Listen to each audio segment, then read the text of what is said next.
ओम श्री परमात्मने नमः। ओम श्री गुरुभ्यो नमः। ओम श्री ऋषिभ्यो नमः। ओम सहना भवतु सहनौ भुनक्तु सह वीर्यं करवावहै तेजस्विनावधीतमस्तु मा विद्विषावहै।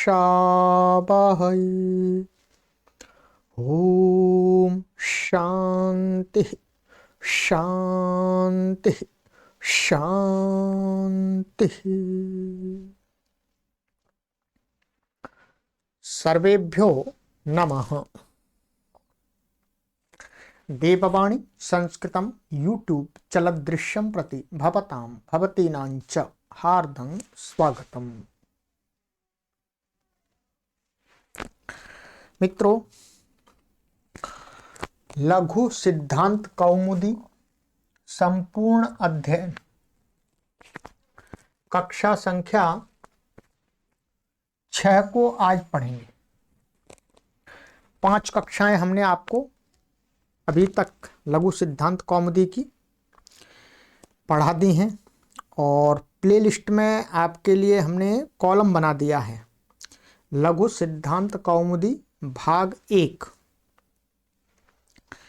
तो उसमें उस पर क्लिक करके आप सभी कक्षाओं को अपनी सुविधानुसार कभी भी देख सकते हैं और पीडीएफ के साथ पढ़ना है आपको तो देववाणी संस्कृतम ऐप को प्ले स्टोर से डाउनलोड कर लीजिएगा, तो वहाँ पीडीएफ भी आपको मिलेगी।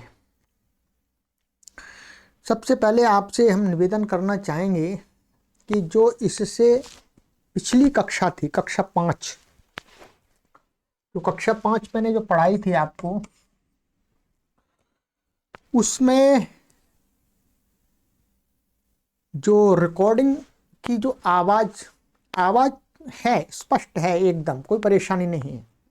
कुछ पाठक ऐसा कमेंट कर रहे थे कि आवाज़ कम आ रही है, तो आप यदि आपको थोड़ी आवाज़ बिल्कुल सही है, मैंने चेक कर ली है, यदि आपको थोड़ी आवाज़ कम लग रही है तो आप उस कक्षा को ईयरफोन के माध्यम से सुनें, ठीक है, या अपने मोबाइल के साउंड को बढ़ा करके सुने। आवाज़ एकदम साफ है, स्पष्ट है।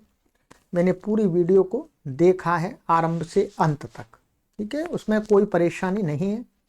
इसलिए उस कक्षा को हम दोबारा नहीं बनाएंगे। यदि उसमें कोई परेशानी होती, कुछ में आवाज़ ब्रेक हो रही थी, कट रही होती, तो हम आपके लिए दोबारा बनाते, परंतु उसमें आवाज़ बिल्कुल ठीक है। हाँ, थोड़ी सी लो आवाज़ है तो उसको आप बढ़ा सकते हैं, साउंड को बढ़ा सकते हैं। चलिएगा, तो अब 6वीं कक्षा का आरंभ करते हैं और पूरा हमारा प्रयास है कि आपको इस लघु सिद्धांत कौमुदी की कक्षाओं से अधिक लाभ प्राप्त हो जाए।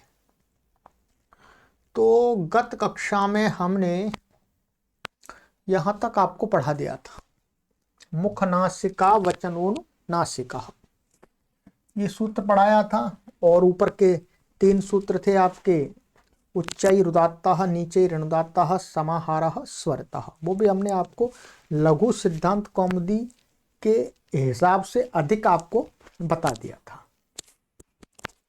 चलिएगा, अब इसने अनुनासिक संज्ञा कर दी थी और हमने ये भी आपको बता दिया था कि अ ई उ ऋ ये तो 18 प्रकार के होते हैं और लृ ये 12 प्रकार की होती है, क्योंकि इसमें इसका दीर्घ नहीं होता है। और ऐसे ही एच माने ए ओ और आई औ ये भी 12 प्रकार के होते हैं, क्योंकि उनका ह्रस्व नहीं होता है। ये आचार्य वरदराज महाराज जी ने बता दिया था आपको। अब चलेंगे आगे, ठीक है। ये मैंने आपको ये भी बता दिया था कैसे 18 प्रकार के करने हैं, कैसे आपको 12 प्रकार के बनाने हैं। अब है हमारा लघु सिद्धांत कौमुदी की संख्या के अनुसार सूत्र संख्या है 10। ठीक है। सवर्ण संज्ञा विधायकम सूत्रम, ये भी संज्ञा सूत्र है। और क्या नाम रखता है ये? सवर्ण संज्ञा, सवर्ण नाम रखता है, सवर्ण। महर्षि पाणिनि के व्याकरण में एक संज्ञा है सवर्ण। और आपसे ये भी निवेदन करेंगे इन संज्ञाओं को अच्छी प्रकार से याद कर लीजिएगा कि ये इस संज्ञा माने इस नाम से हमें क्या समझना है, इस नाम से हमें क्या समझना है। तभी आपको आगे लघु सिद्धांत कौमुदी में जो पढ़ाया जाएगा वो समझ में आएगा। यदि आपको संज्ञाएं पता नहीं है तो आपको समझ में नहीं आएगा। जैसे लाखों की भीड़ में यदि आपको किसी व्यक्ति का नाम नहीं पता है तो आपको उन लाखों व्यक्तियों में से उस व्यक्ति को नहीं ढूंढ सकते जिसको आप ढूंढना चाह रहे हैं। परंतु आपको नाम याद है तो आप बहुत ही शीघ्र लाखों व्यक्तियों में से उस व्यक्ति को ढूंढ सकते हैं, पहचान सकते हैं। वैसे ही यहाँ पर महर्षि पाणिनि के व्याकरण में यदि आप महर्षि पाणिनि ने जो जो नाम दिए हैं वो यदि नाम ही आपको याद नहीं है, स्मरण नहीं है, पता नहीं है, समझ नहीं है, तो आप आगे महर्षि पाणिनि जी हजारों सूत्रों की श्रृंखला चलाएंगे, उसमें क्या समझ में आएगा? कुछ भी नहीं। इसलिए संज्ञाएं आपको अवश्य स्मरण होनी चाहिए कि ये किसका नाम है, ये किसका नाम है। ठीक है। तो कहते हैं तुल्यास्य प्रयत्नम सवर्णम, ये अष्टाध्यायी के प्रथम अध्याय के प्रथम पाद का 9वां सूत्र है। हिंदी में 9 ऐसे ही लिखते हैं, वैसे ऐसे भी लिखते हैं 9, परंतु प्राचीन काल में ये ऐसा चला हुआ था थोड़ा सा, थोड़ी ये प्राचीन लिपि है थोड़ी सी, ये मेरे से बनाने के लिए भी नहीं आता क्योंकि हमने जो हिंदी में सीखा था वो ऐसा सीखा था 9 ऐसा, तो ये बनाने में सुविधा होती है। ये वाला थोड़ा सा ओल्ड टाइप का, ये मेरे से भी बनाने में नहीं आता है ठीक से, क्योंकि जो चीज़ सीखी होती है वही आती है जल्दी से। ठीक है। वो और इंग्लिश में जो आपका जो अभी चल रहा है हमारा वर्तमान में वो है, तो ये ऐसा, ये 1-9 का अंक है। ठीक है। चलिएगा अब देखते हैं ये सूत्र क्या कहता है। सूत्र का अर्थ करते हैं आचार्य वरदराज महाराज जी। ताल्वादि स्थानमाभ्यंतर प्रयत्नश्चेत्येतद्वयम् यस्य येन तुल्यं तन्मिथः सवर्ण संयम स्यात्। ठीक है। एक एक शब्द का अर्थ स्पष्ट कर लेते हैं। कहते हैं ताल्वादि स्थानम, यहां से ये एक शब्द होगा ताल्वादि स्थानम। तालु माने वर्णों के स्थान बताए, अभी आगे बताएंगे, ये आज की कक्षा में हम देखेंगे कि किस वर्ण का क्या स्थान है। जैसे अकुह विसर्जनीयानाम कंठः, ये आगे जो सूत्र आ रहा है यहाँ पर, ये इसी में ही आएगा। ये अकुह विसर्जनीयानाम कंठः माने अकुह विसर्जनीय, इनका स्थान क्या है? कंठ। ऐसे ही तालु बताया, इचु यशास तालु, इचु यशाशान ईशानाम तालु माने ई वर्ण और च वर्ग और य और श का स्थान क्या है? तालु है। तो ये कह रहे हैं यहाँ पर, इनसे क्या बताना चाह रहे हैं कि तालवादि स्थानम माने तालवादी वर्णों के स्थान। ठीक है। ऐसे ही आभ्यंतर प्रयत्नश्च, च माने और, ये अलग च है, च और आभ्यंतर प्रयत्न, वर्णों के 2 प्रकार के प्रयत्न यहाँ पर बताए गए हैं। कहाँ पर? अष्टाध्याय में नहीं बताए। ये जो वर्णों का स्थान और जो प्रयत्न आदि है ये पाणिनीय शिक्षा में बताए गए हैं। तो महर्षि आचार्य वरदराज महाराज जी ने पाणिनीय शिक्षा से यहाँ पर लिया है, अष्टाध्याय में नहीं है, ये ध्यान देंगे। ठीक है। अष्टाध्यायी में प्रयत्न और स्थान आदि को नहीं बताया किस वर्ण का क्या स्थान है, किस वर्ण का क्या स्थान है। तो पाणिनीय शिक्षा से आचार्य वरदराज महाराज जी ने अपने इस व्याख्या में ले लिया है। तो कहते हैं 2 प्रकार के प्रयत्न हैं, तो उसमें से आभ्यंतर प्रयत्न लिया है, बाह्य प्रयत्न को यहाँ अभी नहीं ले रहे। ठीक है, ध्यान देंगे। तो कहते हैं तालवादी स्थानम और आभ्यंतर प्रयत्न इति एतद्वयम, माने ये दो चीजें, माने तालवादी स्थान और आभ्यंतर प्रयत्न। यस्य ये न तुल्यम, माने जिस वर्ण का, माने जिस वर्ण के तुल्य माने सदृश, माने जिस वर्ण के साथ में समान स्थान है और समान ही प्रयत्न है, ये लेना है। जिस वर्ण के साथ समान ही स्थान, उसका उच्चारण स्थान मुख में होने वाला, और उसका प्रयत्न, माने कौन सा प्रयत्न, आभ्यंतर प्रयत्न। तो कहते तन्मिथः, माने वह आपस में, तन्मिथः माने वह, वे आपस में सवर्ण संयम स्यात्, माने वो दोनों क्या हो जाएंगे, आपस में सवर्ण संयक हो जाएंगे। दोनों, तीनों भी हो सकते हैं, चार भी हो सकते हैं, माने जिसके साथ स्थान मिल जाएगा वो उसका सवर्ण कहलाएगा। सवर्ण माने उसी के वर्ग वाला। जैसे मैं उदाहरण के लिए आपको यहां बताऊं, जैसे ये आ है, ठीक है, और एक ये आ है, और एक ये आ है, ये प्लुत आ है, ठीक है। तो ये आ, इसका स्थान अभी आपके आगे आपको बताएंगे, इसका स्थान है कंठ, ठीक है। अको विसर्जनीय नाम कंठः, इसका स्थान क्या है, कंठ, ठीक है। और इसका स्थान क्या है, कंठ, इसका भी स्थान कंठ है जी, और इसका भी स्थान क्या है, कंठ है, ठीक है। इसी प्रकार से आभ्यंतर प्रयत्न हम आगे देखेंगे, इनके वो थोड़ा सा बड़ा विषय है। आभ्यंतर प्रयत्न भी इन तीनों का एक जैसा है, इन तीनों वर्णों का आभ्यंतर प्रयत्न एक जैसा है, इसलिए इसका इसके साथ, इसका इसके साथ, इसका इसके साथ, इसका इसके साथ, इसका इसके साथ, इसका इसके साथ समान स्थान है और समान ही आभ्यंतर प्रयत्न है। इसलिए तन्मिथः, माने तन माने वह, जो आपस में, तन्मिथः परस्पर क्या है, सवर्ण संयम स्यात्, ये इस माने ये इसका सवर्ण संज्ञक है, ये इसका सवर्ण संज्ञक है, ये आपस में तीनों क्या है, सवर्ण संज्ञा वाले हैं। यदि अब क्या होगा, सवर्ण संज्ञा का प्रयोजन आगे हम पढ़ेंगे कि कहीं पर हमने ये पढ़ दिया तो इससे हमें इन तीनों आकारों का बोध होगा, ये इसका लाभ मिलेगा।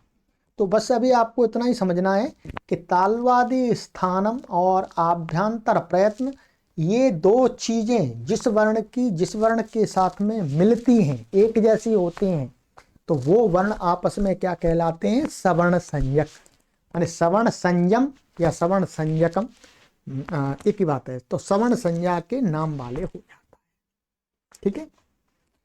चलिएगा, अब कहते हैं कि एक वार्तिक है, कि इसी पर वार्तिक ले लिया। वार्तिक आपको ज्ञात होना चाहिए, ये आचार्य कात्यायन ने महर्षि पाणिनि के जो सूत्र हैं उन पर जो वृत्ति है उस पर वार्तिक सूत्र लिखे, वार्तिक सूत्र लिखे आचार्य कात्यायन ने। वो किस लिए, महर्षि पाणिनि के व्याकरण को और सुबोध और सरल बनाने के लिए, ठीक है। ये अब जब आप सिद्धांत कौमुदी पढ़ेंगे तब आपको इसके विषय में अधिक जानकारी होगी, या प्राचीन व्याकरण पढ़ेंगे, महाभाष्य आदि, तब उसमें।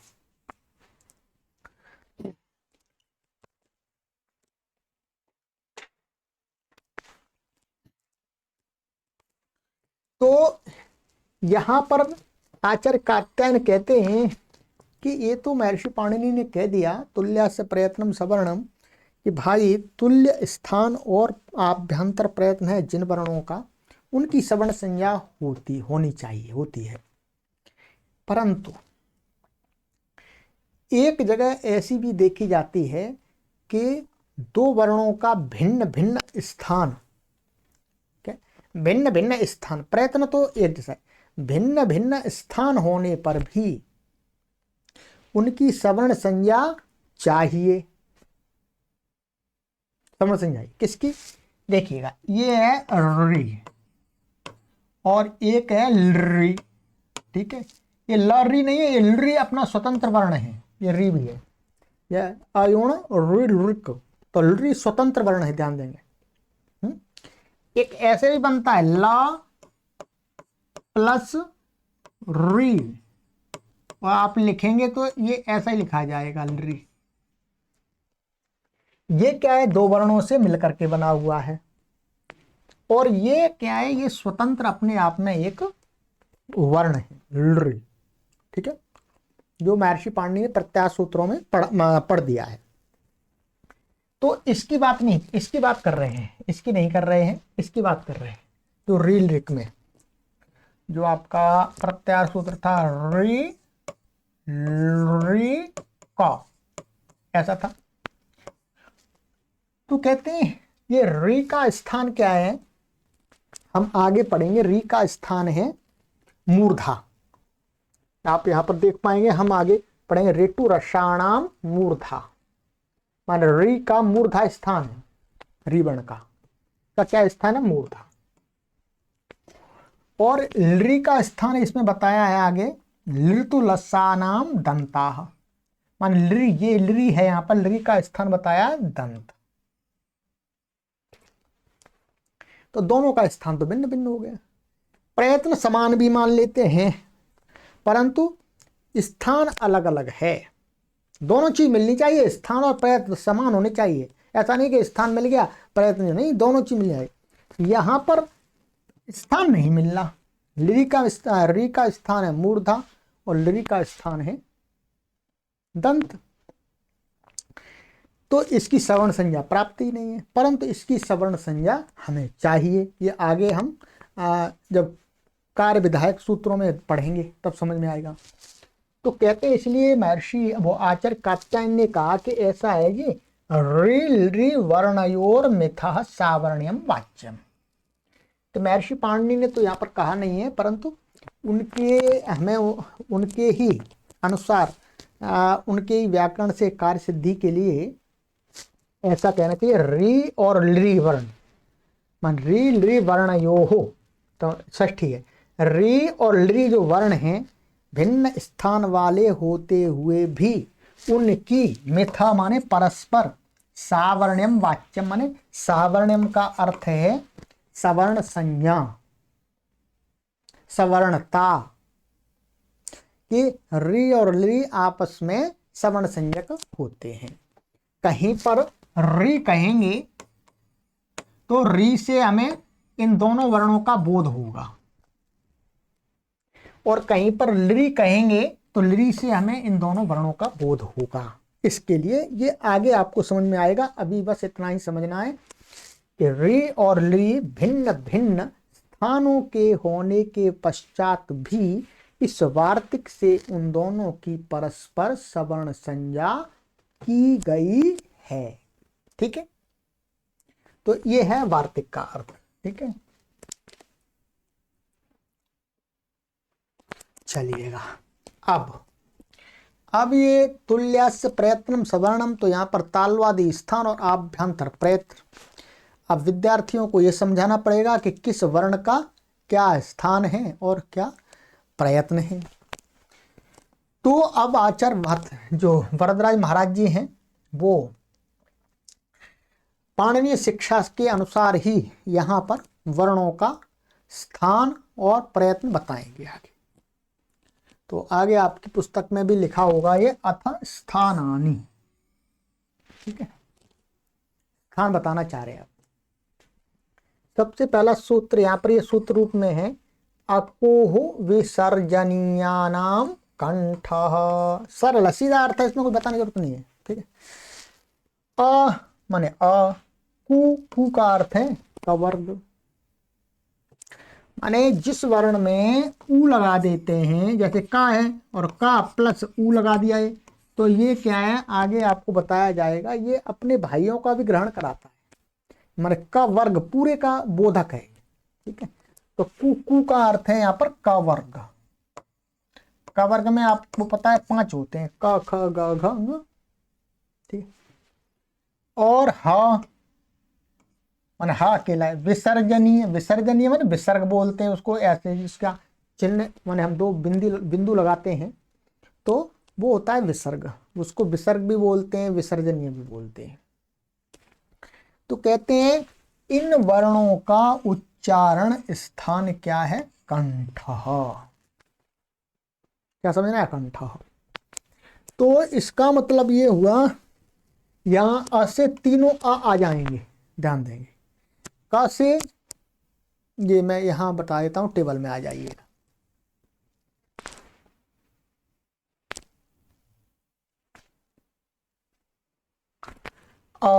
अवर्ण से क्या, ये तीनों आकार, और क वर्ग से ये 5 वर्ण, क ख ग घ ङ। ठीक है, और ह ये है आपका। ठीक है, और विसर्ग ये है। इन वर्णों का उच्चारण स्थान क्या बताया गया है, पाणिनीय शिक्षा के अनुसार कंठ। कंठ से उच्चरित होते हैं।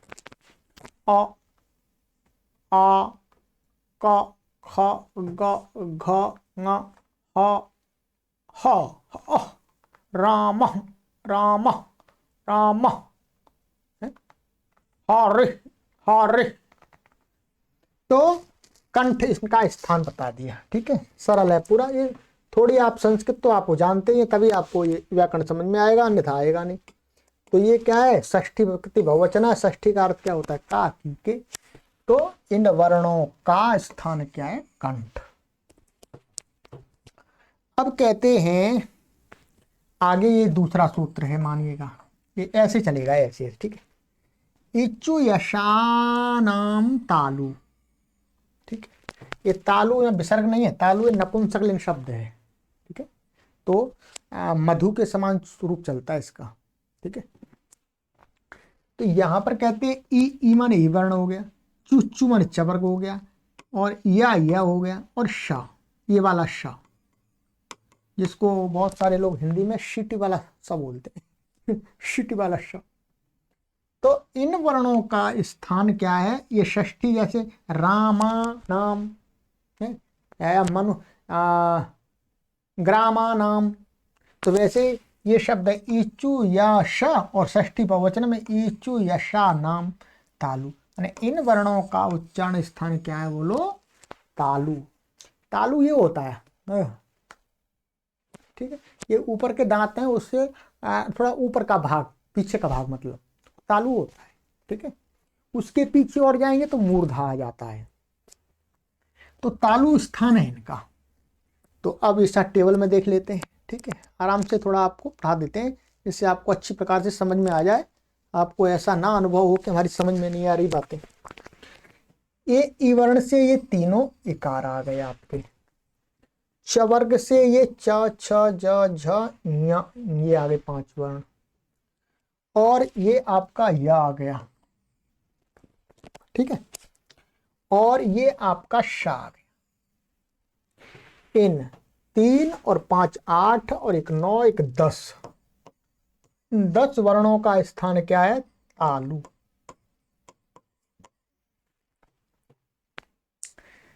तालु से, तालु स्थान से इनकी उत्पत्ति मानी गई है। ठीक है, अब उच्चारण करें तो भी ऐसे आ जाए, इ इ इ, चा चा, श श। जिह्वा है वो तालु तरफ थोड़ा भागता, जिह्वा का आगे का भाग तालु तरफ भागता है। ठीक है, चलिए चलते चलते मैं आपको और बता देता हूं कि यदि आपको वर्णों के विषय में बहुत गहराई से जानना है, माने उसके पूरा अंदर जाकर के जानना है, तो उसके लिए ये एक पुस्तक है, शिक्षा शास्त्रम। ये जो टेबल आदि यहां मैं दिखा रहा हूं, ये इसी पुस्तक से मैंने पीडीएफ बनाया हुआ है। ठीक है, इस पुस्तक में चित्रों के साथ, सचित्र को मैं यहां पर आपको सचित्र नहीं बता सकता। ठीक है, सचित्र के साथ यहां पर विस्तार से ये समझाया है। कि जिह्वा कहाँ टच होती है, ठीक है, किस किस वर्ण में जिह्वा कैसी मूवमेंट करती है, ये सारा इसमें विस्तार से बताया है। तो जो भी कोई गहराई से जानना चाहते हैं तो इस पुस्तक का स्वाध्याय अवश्य करें। ये पुस्तक आपको देववाणी संस्कृतम संस्थान से उपलब्ध हो जाती है। चलिएगा, तो इन वर्णों का स्थान क्या है, तालु हो गया। अब आ जाइएगा आगे, ये हो गया आपका, ठीक है। अब कहते हैं ऋतु रसाणाम मूर्धा। तो रि वर्ण हो गया, ट वर्ग हो गया, र हो गया और श हो गया। इन वर्णों का स्थान क्या है, मूर्धा। आइएगा, सरल है बिल्कुल, कुछ कठिन नहीं है। अब यहां पर देख लेते हैं, रि वर्ण से क्या क्या आ गए आपके, ये तीनों रि आ गए। और ट वर्ग में ट ठ ड ढ ण, ये 5 आ गए। और ऋतु र कहाँ है आपका, ये है र। और श कहाँ है आपका, ये। तो 3 और 5 8 और 2 10 वर्णों का स्थान क्या है, ये मूर्धा।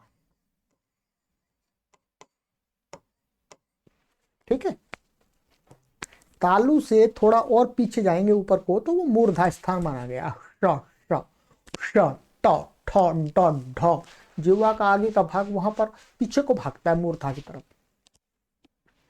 तो इनका स्थान ये हो गया। ठीक, ये आपको याद कर लेना है, समझ लेना है। फिर कहते हैं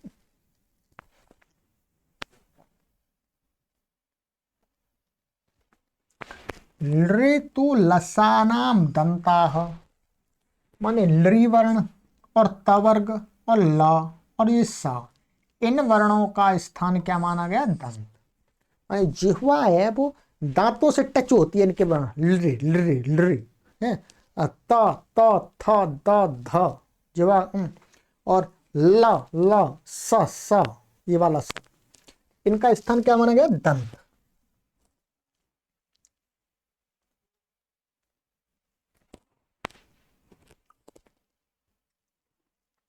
तो ये है आपका लृ वर्ण, इसका दीर्घ नहीं होता है, इसलिए ये 2 प्रकार का ही है।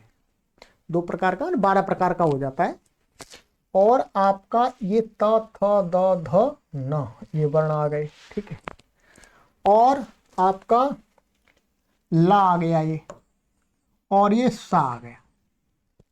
तो 2 और 5 7 और 2 9, ये 9 वर्ण है। 9 वर्ण का स्थान क्या माना गया, दंत। ठीक है, ये दंत माना गया है। अच्छा जी, चलिएगा, ये हो गया। और आगे कहते हैं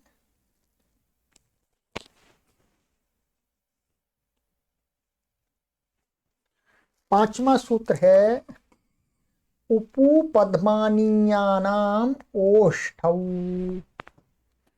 देखिएगा, ये कहते हैं उ, तीनों प्रकार का उ आ गया।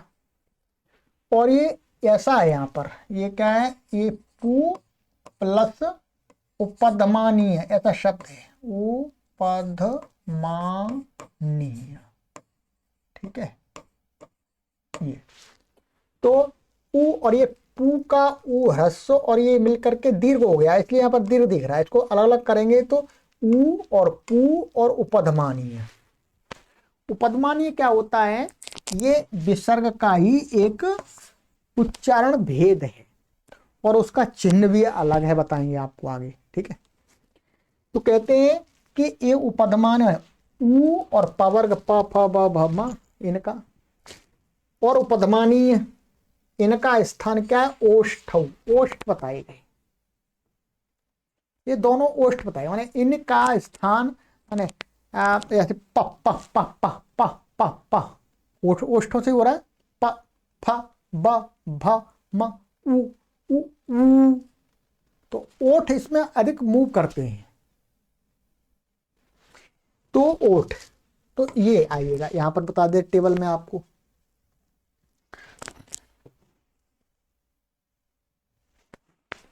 ये आपका उवर्ण हो गया 3 और ये आपका पवर्ग हो गया। ठीक है, उपु पद्मानीय, उपधमानीय क्या होता है, ये वाला होता है। उपदमानीय का ऐसा चिन्ह लगाते हैं, माने ये पा नहीं है, ये वास्तव में उपदमानीय इतना है, ये इसको ऐसा लिखते हैं, ठीक है। उपपदमानीय तो ए, तो 3 और 5, 8 और 1 9, इनका उच्चारण स्थान क्या है, ओठ माने गए। क्या माना गया, ओठ। उपदमानीय के विषय में आगे जाने, उपदमानीय होता क्या है इन्होंने बताया है, ठीक है। तो ये हो गया। अब है इसके बाद में आपका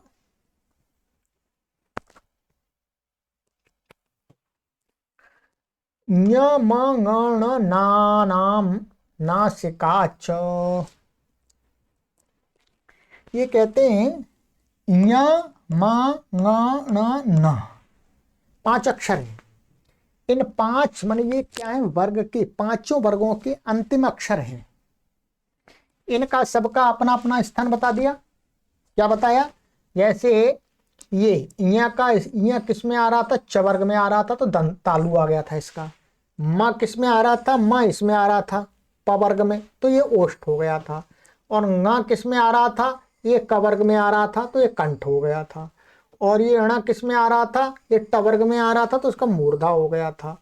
और न किस में आ रहा था, त वर्ग में आ रहा था, तो ये न का क्या हो गया था जी, दंत। ये हो गया आपका। और कोई बचा तो नहीं है इसमें। हाँ, 1 और 2 3, ये 5 वर्णों का अभी स्थान बता दिया हमने पहले, ठीक है। अब कह रहे हैं इनका अपना जो स्थान बताया वो स्थान, परंतु इन 5 वर्णों के उच्चारण में कहते हैं नासिका च, नासिका भी इनका स्थान है। नासिका अकेला नहीं, नासिका भी, अर्थात य के उच्चारण में तालु और प्लस नासिका आ जाएगी, दो हो जाएंगे, दो स्थान होंगे इन वर्णों के, 5 वर्णों के। म का स्थान में क्या आ जाएंगे, ओष्ठ प्लस नासिका। और न के उच्चारण में क्या आ जाएगा, कंठ प्लस नासिका। ण के उच्चारण में मूर्धा प्लस नासिका। न के उच्चारण में दंत प्लस नासिका। माने इन जो 5 वर्ग के 5वें अंतिम वर्ण हैं उनके स्थान 2 माने गए। 2 से नासिका का भी इसमें सहयोग लेना पड़ता है। ञ ञ, म म, ङ ङ, ण ण, न न, नासिका से भी उत्पत्ति होती है इनकी, ठीक है। तो ये हो गया आपका। तो ये इन्होंने समझा दिया, ञ म ङ ण नाम नासिका च, नासिका स्थान है इनका, ठीक है। आइएगा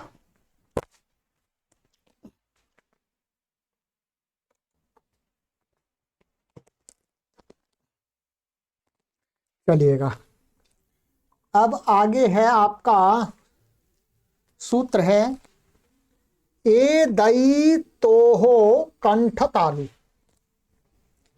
ए दई तो का अर्थ है यहां पर ए और आई। इन 2 वर्णों का 2 स्थान है, माने कंठ और तालु से इनकी उत्पत्ति मानी गई है। इनके प्रयोग, इनके उच्चारण में कंठ और तालु का प्रयोग होता है, ठीक है। दोनों माने ऐसा नहीं है कंठ इसका है तालु इसका है, ऐसा नहीं है। माने इसका भी कंठ तालु है, इसका भी कंठ तालु, ठीक है। तो ये 12 प्रकार की थी, आगे हमने बताया, पहले ही बताया 12 प्रकार की ये है और 12 प्रकार का ये है। तो 12 प्रकार की जो ए और आई है उनका स्थान क्या माना गया, कंठ और तालु। ये ध्यान कर लीजिएगा। और ओ दऊ तो हो कंठोष्ठम, यहां इसको कहते हैं ओ और औ। यहां ऐसा है, ओत और औ का अर्थ है ओ औ। इन दोनों वर्णों का स्थान क्या माना, कंठ और ओष्ठ, ठीक है। तो 12 प्रकार के ये हैं, तो इनका भी क्या माना गया है, कंठ और ओष्ठ स्थान माना गया है। ये स्पष्ट हो गया आपको। वका ये षष्ठी व्यक्ति द्विवचनांत है, ये भी है, तो इसलिए को आ रहा है, 2 वर्ण है इसलिए। वकारस्य दंतोष्ठम, जो वकार है वह, इसका स्थान माना गया है दंत और ओष्ठ, दांत और ओष्ठ। वाह वाह वाह वाह वाह वाह वाह वाह वाह वाह। जिह्वा का अग्र भाग दांतों से और ओठ मूव करते हैं, तो दंत और ओष्ठ बताया। और जिह्वा मूलस्य जिह्वा मूलम, कहते हैं एक जिह्वा मूल्य, जैसे उपदमानीय था वैसे ही विसर्ग का एक भेद है जिह्वा मूल्य, उसका भी चिन्ह ऐसे ही लगता है। आगे बताएंगे। तो जिह्वा मूल्य का स्थान होता है जिह्वा का मूल, माने जिह्वा का मूल कंठ से नीचे जो जिह्वा का मूल स्थान है वहां से उसका उच्चारण बताया है, माने वहां से उसकी उत्पत्ति होती है। ठीक है। और कहते हैं कि नासिका अनुस्वारस्य, और जो अनुस्वार होता है, तो अनुस्वार होता है ऐसा बिंदी, ऊपर बिंदी लगाते हैं, उसका स्थान बताया है नासिका। जैसे गंगा है,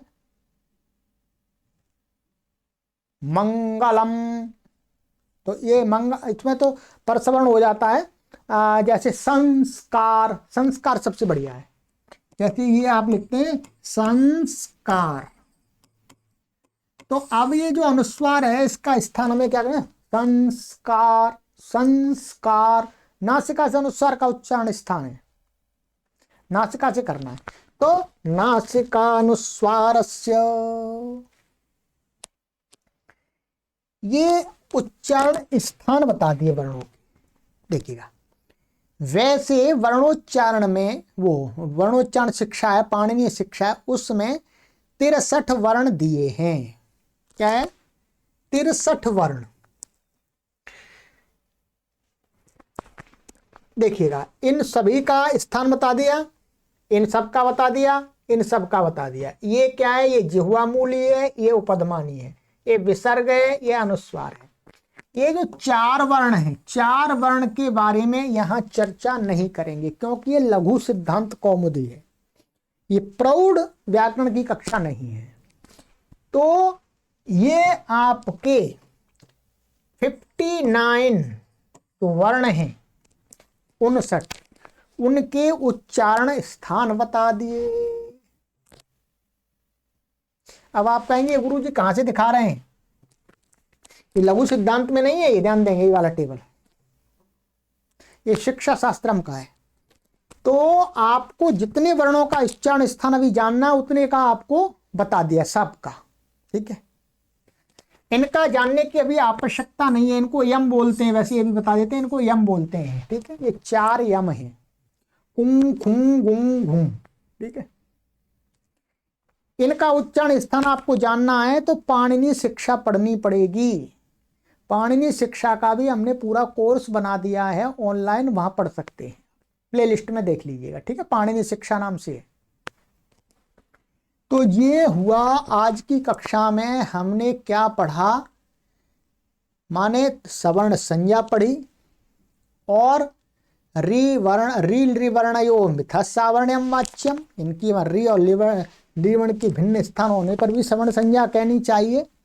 और इन वर्णों का, जो सभी वर्ण हैं, उनका उच्चारण स्थान हमने जान लिया। ये याद कर लेना है किस वर्ण का क्या उच्चारण स्थान है, तभी नई बार लगेगी आपकी, तभी आपको आगे बातें समझ में आएंगी। ठीक है, चलिएगा, अब अगली कक्षा में हम समझेंगे प्रयत्न अथ प्रयत्न। ठीक है, आज की कक्षा में नहीं, अगली कक्षा में पढ़ेंगे प्रयत्न। ठीक है, तब फिर जान पाएंगे किस वर्ण का किस वर्ण के साथ में स्थान और प्रयत्न तुल्य है, और वो उसका भाई होता है, सवर्ण संज्ञक होता है।